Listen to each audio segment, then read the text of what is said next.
Okay, Assalamualaikum. Nama saya Diafi di kelas 9.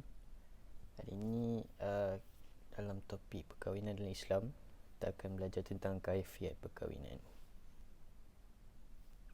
Okay, unit 1, ciri-ciri bakal suami dan isteri. Okay, ciri-ciri bakal suami dan isteri ni ada dua jenis. Satu ciri-ciri umum, satu lagi ciri-ciri berdasarkan hadis Rasulullah. Ciri-ciri umum ada 5. Pertama, beriman. Kedua, bertakwa. Ketiga, berilmu.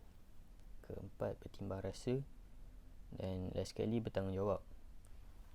Manakala ciri-ciri berdasarkan hadis ada 4 je. Pertama sekali, harta. Lepas tu, keturunan. Yang ketiga, agama. Dan last sekali, kecantikan. Okey, wanita yang haram dikahwini terbagi kepada 2. Satu haram selama-lamanya dan satu haram sementara. Okey, faktor wanita tersebut menjadi haram selama-lamanya nak berkahwin. Yang pertama ialah keturunan.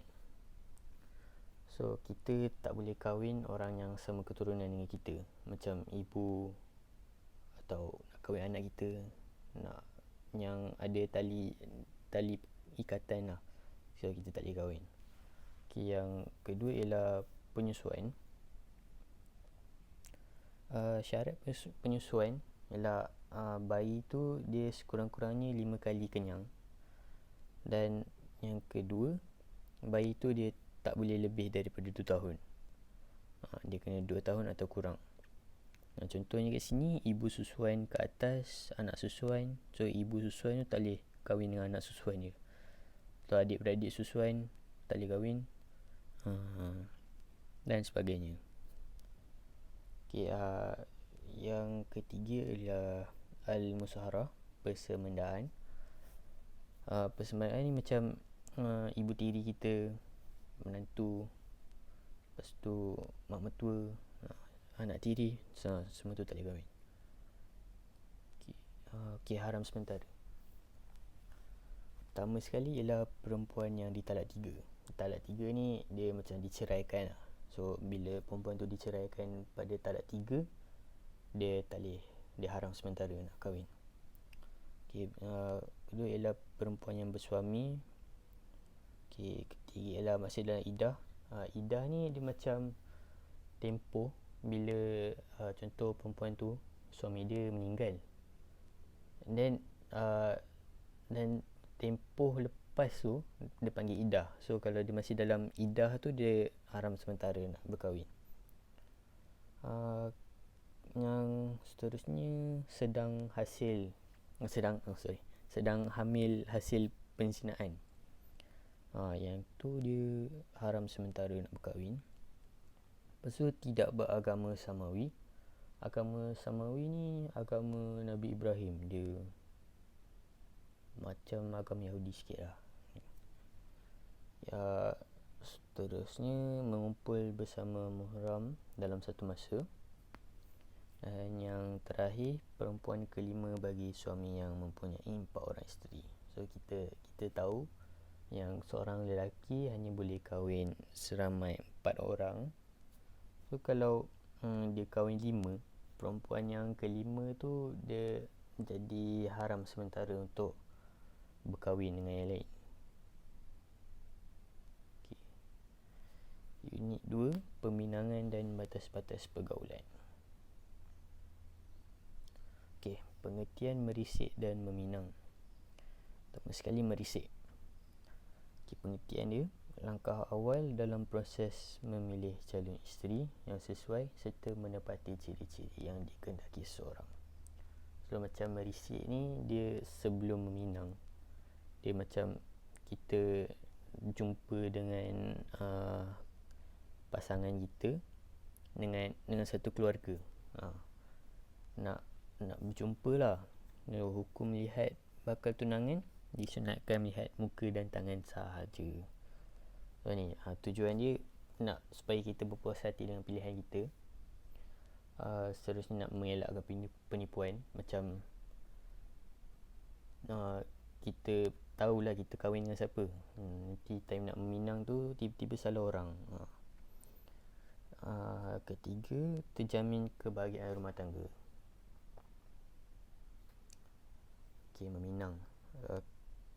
Pengertian dia, lamaran daripada seorang lelaki kepada seorang perempuan untuk dijadikan isteri. Cara dia ada dua jenis.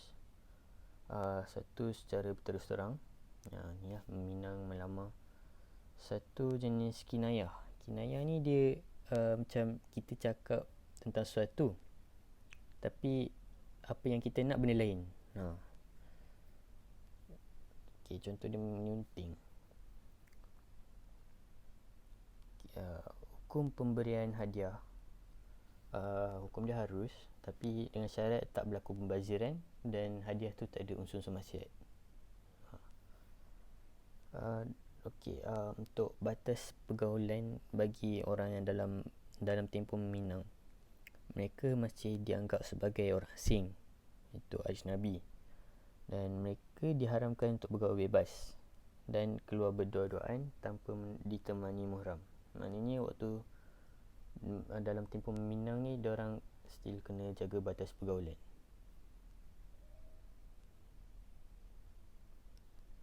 Unit 3, rukun nikah, mahar dan walimatul urus.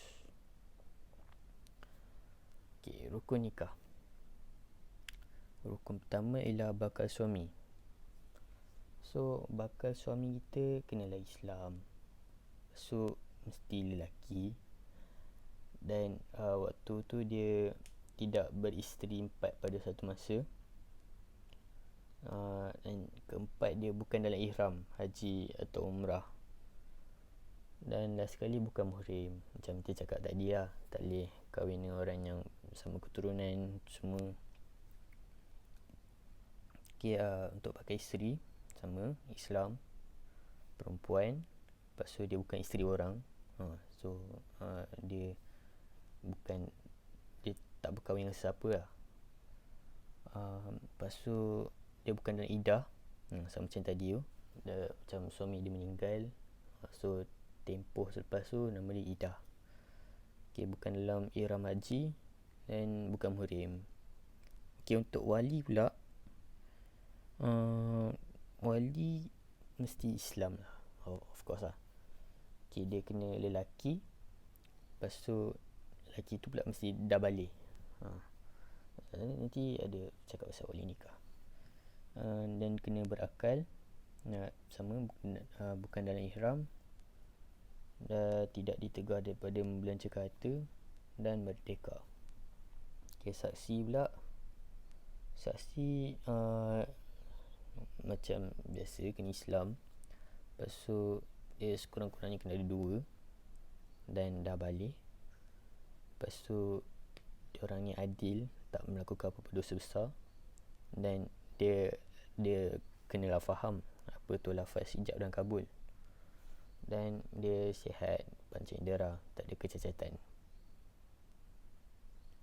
Ni ijab dan kabul. Ijab, maksud ijab ialah lafaz yang diucapkan oleh wali.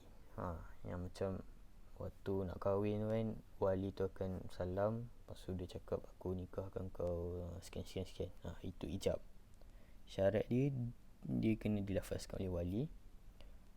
So ijab, ni ada kabul lah, tapi cakap ijab dulu. Ijab dan kabul berlaku dalam satu majlis, dia tak boleh berasingan.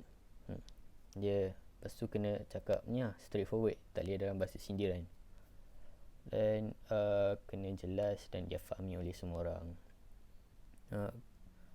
Lepas tu dari satu time nak melafazkan tu ijab tu, dia macam dia tak boleh cakap sikit lepas tu diam, lepas tu sambung balik. Tak boleh, dia kena sekali go. Seterusnya ialah qabul. Qabul ni pula bila yang si suami tu kan, bila dah salam, lepas tu wali tu dah cakap aku nikahkan kau, lepas tu suami tu akan jawab balik. Tahu kan? Qabul ni ialah jawapan penerimaan yang dilafazkan oleh bakal suami. ni syarat dia tidak menyalahi ijab.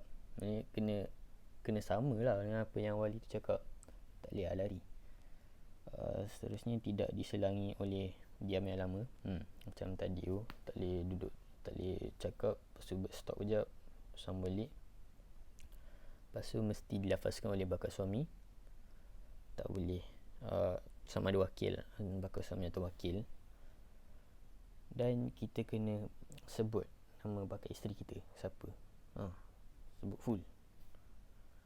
Lepas tu tidak dengan lafaz taklid dan tidak dibataskan tempoh masa. Sekejap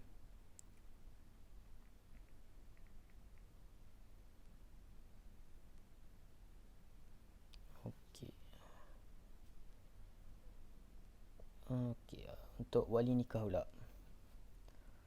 Pengertian dia, orang yang berkuasa mengahwinkan seseorang perempuan. Yang tadi itulah yang aku nikahkan kau dan sebagainya. Okey, so wali nikah ni terbagi kepada dua. Wali nasab ni keturunan, macam ayah kita, atuk kita tu semua. Seterusnya wali hakim. Wali hakim ni pengertian dia, mereka yang diberi kuasa oleh sultan atau pemerintah untuk mengahwinkan perempuan ketika ketiadaan wali. Bila tak ada wali hakim ni tolonglah. Okey, susunan. Yang pertama sekali ialah bapa. Paling ni lah, paling utama. Kalau tak ada bapa, datuk. Dan kalau tak ada datuk juga, ni ikut sini lah, adik-beradik lelaki, adik-beradik lelaki sebapa, anak saudara lelaki, anak saudara, baca ni. Last sekali baru wali hakim. So kan ada dua yang tadi, wali nasab atau wali hakim. So dia akan cari dulu sampai betul-betul tak ada, baru guna wali hakim.